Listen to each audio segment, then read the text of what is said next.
Yan, isang magandang hapon sa lahat po mga kaibigan at mga idol. Yan, kararating ko lang galing sa punta ako ng mall. Buli po ako ng yan, 3 piraso lang po na palabok kasi 3 lang naman kami dito. Hasta ka lechon manok. Ayan. Birthday po kasi ngayon nung nanay nung aking asawa, naman na mayapa na po yun. Naalala namin, kaarawan pala niya ngayon, kahit naman patay, dapat inaalala pa rin natin yan. Ganun po, yan. Kaya sabi sa akin ng asawa ko, magpansit daw ako kasi birthday ng nanay niya. Ay, hindi na ako magpapakapagod. Total 3 lang naman kami dito. Bumili lang ako palabok. Ayan mga guys, ayan, yung binili ko palabok ko.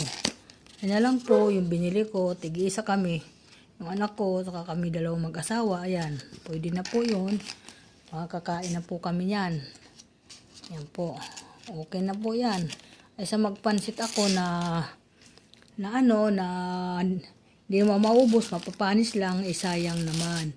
Kaya sa lahat, kay nanay, happy birthday po sa iyo, Nay, kahit wala na kayo. Kala nyo nakakalimutan kayo namin. Hindi po. Kaya happy birthday, Nanay. Yan. Kaya yan. Sa mga kapatid, sa mga anak, birthday pala ngayon ni Nanay. Magsindi na lang tayo mamaya ng kandila. Okay, thank you. Thank you po sa lahat. Thank you mga idol. Okay, thank you. Bye-bye. Salamat for today's video ko. Thank you. Magandang hapon muli sa atin mga idol.